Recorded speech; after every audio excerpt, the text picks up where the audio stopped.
Hello students, আজ আমি William Butler Yeats এর লেখা দ্য সেকেন্ড কামিংটা পড়াবো। তো উইলিয়াম বাটলার ইয়েট তিনি ছিলেন একজন আইরিশ পোয়েট, যিনি জন্মগ্রহণ করেন 1865 সালে এবং মারা যান 1939 সালে। তিনি একজন বিখ্যাত ড্রামাটিস্ট, লিটারেরি ক্রিটিক এবং পোয়েট ছিলেন। তিনি 1923 সালে নোবেল প্রাইজ পান লিটারেচারে। আর দ্য সেকেন্ড কামিং তার একটা অন্যতম বিখ্যাত লেখা, যেটা দ্য ডায়াল ম্যাগাজিনে, আমেরিকান ম্যাগাজিন, এটা এখানে প্রকাশিত হয় 1920 সালে এবং তিনি লেখেন এই কবিতাটি 1919 সালে। এই সময় ফার্স্ট ওয়ার্ল্ড ওয়ার চলছিল, জাস্ট শেষ হয়েছে first world war. First world war চলেছিল 1914 থেকে 1918 সাল পর্যন্ত। তো এখানে এই কবিতাটিতে আমরা দেখতে পাবো যুদ্ধের কারণে যেই ডিস্ট্রাকশন বা যেই ধ্বংসাত্মক ঘটনাগুলি ইউরোপ তথা সারা ওয়ার্ল্ডে যেরমভাবে ঘটেছে তার একটা নিদর্শন দেখতে পাবো এখানে।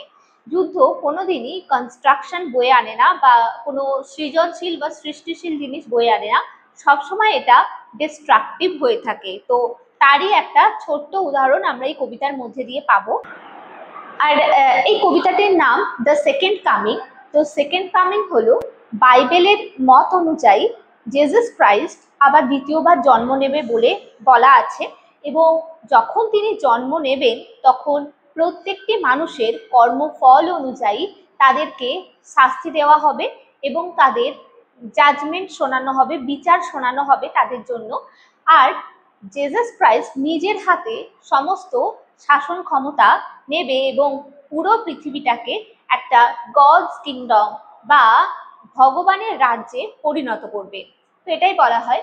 কিন্তু এখানে যে উইলিয়াম বাটলার ইয়েটস ইমাজিন করছে সেকেন্ড কামিং এ, অর্থাৎ রিবার্থ যখন হবে জেসাস ক্রাইস্টের, তখন জেসাস ক্রাইস্ট না এসে এখানে আসছে একজন হিংস্র পশু। তো সেটাই আমরা দেখবো এই কবিতার মধ্য দিয়ে।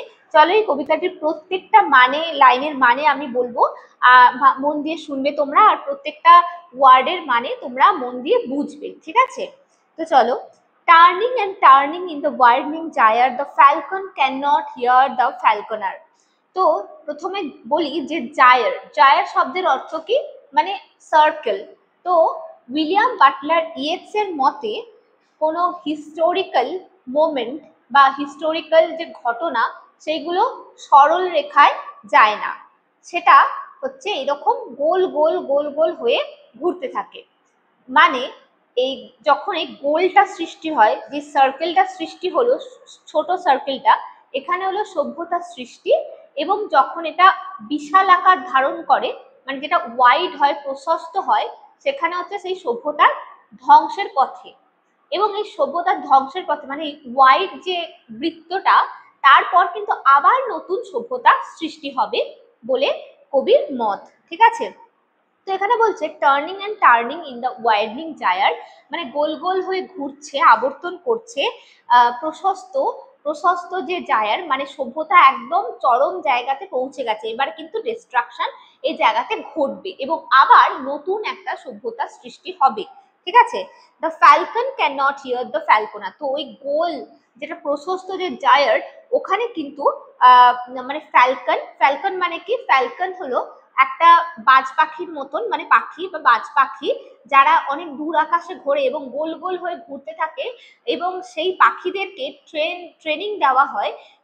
তার যে মালিক ট্রেনিং দেয় সেটাকে আমরা বলবো ফ্যালকনার। এবং ফ্যালকনারের কথা ফ্যালকন শুনতে পাচ্ছে না, ওই জায়ারের মধ্যে ফ্যালকনারের কথা শুনতে পাচ্ছে না। তো এটা বলা যেতে পারে যে জায়ারের মধ্যে একটা কন্ট্রোলিং পাওয়ার থাকে, যেটা পুরো সভ্যতাকে কন্ট্রোল করে। তো এমন একটা পর্যায়ে জায়ারটা এসে পৌঁছেছে ডিস্ট্রাকশন, মানে ডিস্ট্রাকটিভ বা ধ্বংসাত্মক জায়গাতে, যেখানে যেখানে তার সৃষ্টিকর্তার কথা, যে সৃষ্টি, সে নিজেই শুনতে পাচ্ছে না। মানে ফ্যালকন তার ফ্যালকনারের কথা, মানে যে ফ্যালকনকে যে সৃষ্টি করেছে তার কথা সে শুনতে পাচ্ছে না, ঠিক আছে? তো things fall apart, the centre can not hold. তো সবকিছু যেন ছিন্ন বিচ্ছিন্ন, মানে সবকিছু যেন ছড়িয়ে ছিটিয়ে আছে। The centre can not hold, centre বলতে ওই যে জায়ারের যে সেন্ট্রাল পাওয়ার, তো সেই সেন্ট্রাল পাওয়ারের কথা বলছে। মানে এখানে ধরতে পারো যে ট্রাস্ট বা ধরতে পারো যে নীতি নৈতিকতা, মানুষের মধ্যে যে বিশ্বাস, সেগুলো আস্তে আস্তে হারিয়ে গেছে এবং চারিদিকে যেন একটা ছড়ানো ছেটানো একটা অবস্থা, একটা যেন বিধ্বস্ত অবস্থা সৃষ্টি হয়েছে। তো ফার্স্ট ওয়ার্ল্ড ওয়ারের সময় যেই পরিস্থিতিটা হয়েছিল, চারিদিকে মানুষ গৃহহারা হয়ে পড়েছিল, খাবার বাসস্থানে কিছুরই মানে নিশ্চয়তা ছিল না এবং চারিদিকে যেন একটা ধ্বংসের লীলা চলছিল। ঠিক এরকমই একটা অবস্থার কিন্তু এখানে বর্ণনা করেছে, ঠিক আছে। মেয়ার অ্যানার্কিস লুজড আপন দ্য ওয়ার্ল্ড, মানে যে অরাজকতা চারিদিকে, বিশ্বের চারিদিকে যেন ছড়িয়ে পড়েছিল। দ্য ব্লাড ডিম টাইড ইজ লুজড, ব্লাড ডিম টাইড মানে রক্তে রক্তাক্ত মানে জোয়ারের জলের মতন বা ঢেউ, যেন ঢেউ উঠেছিল চারদিকে, যেন সেই ঢেউ রক্তের ঢেউ উঠেছে, ঠিক আছে। And everywhere the ceremony of innocence is drawn, সব জায়গায় যে সারল্যতা বা নিষ্পাপ যে ব্যাপার বা নিষ্পাপ যে মানুষগুলো, মানে নিষ্পাপ যে ব্যাপারগুলো ছিল সব জায়গায়, সেগুলো যেন ডুবে যাচ্ছে আস্তে আস্তে। মানে দেখো, প্রধানত ওয়ার বা কিছু যদি যুদ্ধ হয় রাজ্যে, দেখবে সাধারণত যারা পলিটিক্যাল লিডার, তাদের জন্যই সাধারণত যুদ্ধগুলো বা তাদের উদ্দেশ্য সিদ্ধির জন্যই কিন্তু যুদ্ধগুলো হয়। এখানে সাধারণ মানুষের কিন্তু কোনো রকম ভূমিকা থাকে না সেইভাবে প্রত্যক্ষভাবে। তো তারা হচ্ছে ইনোসেন্ট, তারা কিচ্ছু জানে না, কিন্তু তার ফল পুরোপুরি তাদেরকেই ভোগ করতে হয়।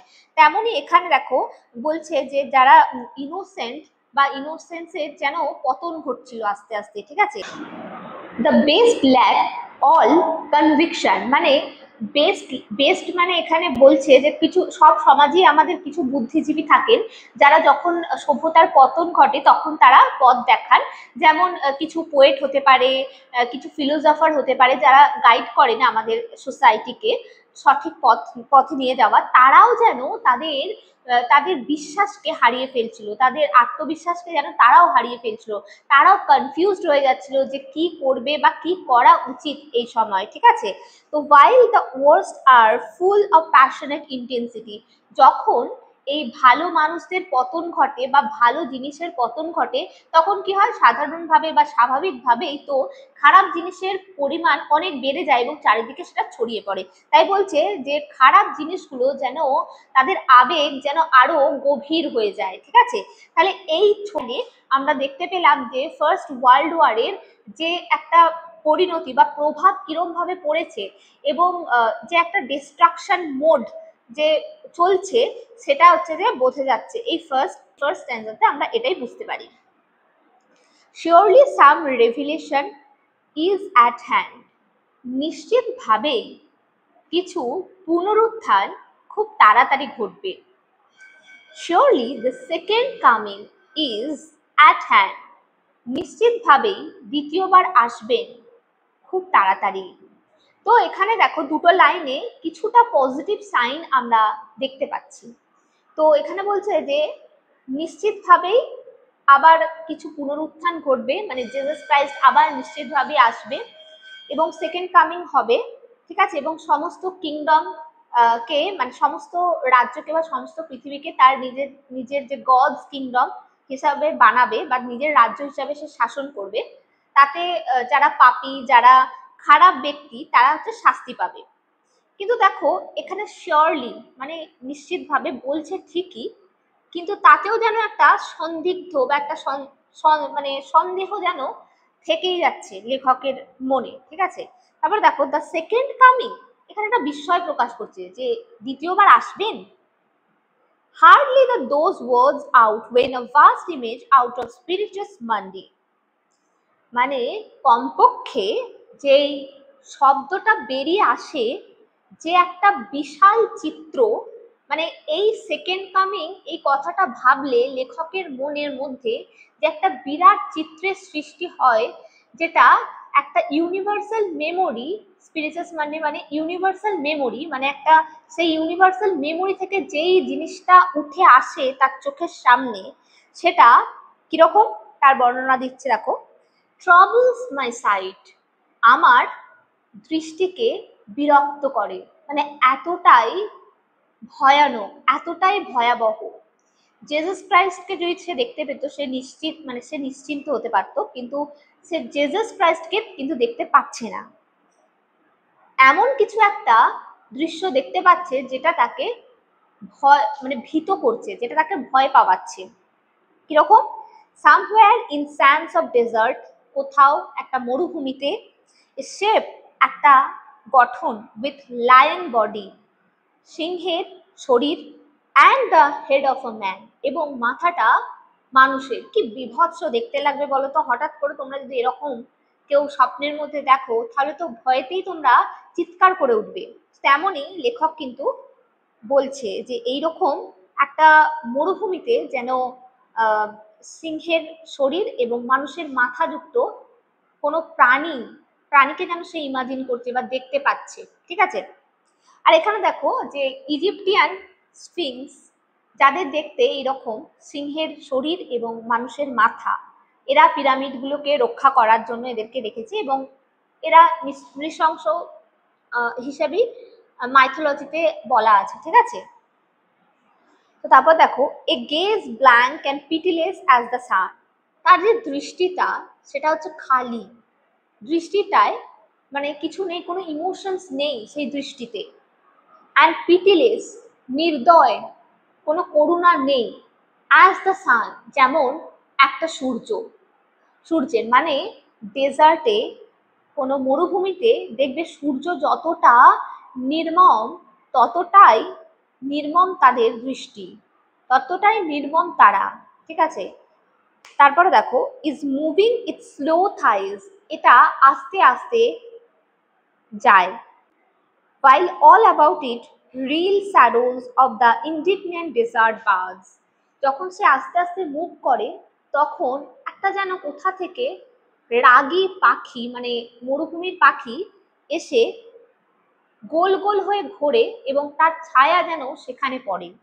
দ্য ডার্কনেস ড্রপ এগেইন, এবং চারিদিকে যেন অন্ধকারটা আবার নেমে আসে, মানে একটা যেন কালো ছায়া চারিদিকে যেন একদম আবৃত করে দেয়।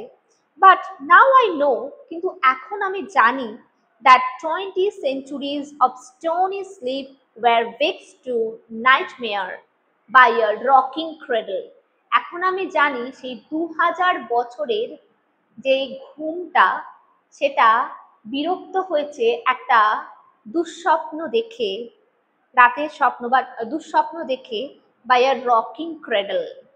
রকিং ক্রেডল এটা একটা সিম্বল কি, যে জেসাস ক্রাইস্ট আবার যে আসবে সেটার একটা সিম্বল হচ্ছে রকিং ক্রেডল, এটা একটা দোলনা। ঠিক আছে? ছোটদের যে যে দোলনাতে দোলানো হয় সেরকম দোলনা বা ঝুড়ি টাইপের জিনিস। ঠিক আছে? তো তারপর কি বলছে, অ্যান্ড হোয়াট রাফ বিস্ট, এবং যেটা হবে, জেসাস ক্রাইস্টের সেকেন্ড কামিং এ আসার কথা ছিল, কিন্তু জেসাস ক্রাইস্ট কিন্তু আদেও আসবেন না।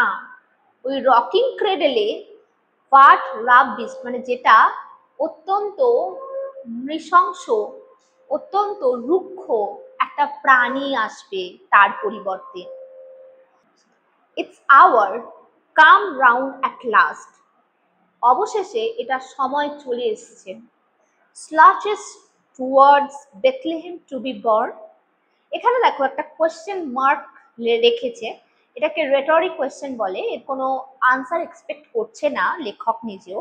তো স্লাচেস মানে কি, যে প্রাণীরা দেখবে কিরকম করে হাঁটে, কাঁধটা একটু ঝুঁকিয়ে দিয়ে সামনের দিকে ঝুঁকে পুজো হয়ে হাঁটে, ঠিক সেরকম ভাবে যেন হাঁটছে বা সেরকম ভাবে যেন যাচ্ছে। বেথলেহেম টু বি বর্ন মানে বেথলেহেম যেখানে আগে ক্রাইস্ট জন্মেছিলেন, সেরকম ভাবে কি সেইখানে কি জন্মাবে, সেটার একটা প্রশ্ন চিহ্ন করে তুলেছে। ঠিক আছে? দেখো, এই কবিতাটি পুরোটাই প্রথম বিশ্বযুদ্ধের প্রেক্ষাপটে লেখা হয়েছে, এবং প্রথম বিশ্বযুদ্ধের কারণে যে ক্ষতিগ্রস্ত হয়েছে পুরো ইউরোপ তথা সারা ওয়ার্ল্ডে, এবং এতটাই ধ্বংসলীলা চলেছে সেটা দেখো পুরো স্পষ্ট, এবং লেখক কিছু ভালো বা পজিটিভ কিছু ভাবতেই পারছে না, সবটাই তার মানে নেগেটিভিটিতে ভরে গেছে, এবং সেকেন্ড কামিং আদেও সে আদৌ যে জেসাস ক্রাইস্ট আসবে সেটাতেও সে মানে সন্দেহ প্রকাশ করছে এই কবিতার মধ্যে দিয়ে, ঠিক আছে। আর প্রত্যেকটা আমরা মাইথোলজিতেও আমরা বিভিন্ন জায়গায় দেখেছি যে যখন অরাজকতায় ছেয়ে যায় বিশ্ব, তখন ভগবান নানা রূপ নিয়ে অবতীর্ণ হয়। যেমন আমাদের হিন্দু মাইথোলজিতে নৃসিংহ অবতারটা দেখেছি, সে হিরণ্যকশিপুকে ধ্বংস করেছিল এবং সে এসছিল খুব হিংস্র মানে পশুর বা হিংস্র জীবের ছদ্মবেশে বা ছদ্মবেশে এসছিল। কিরকম ছিল, তার মাথাটা ছিল সিংহের এবং দেহ ছিল মানুষের, ঠিক আছে।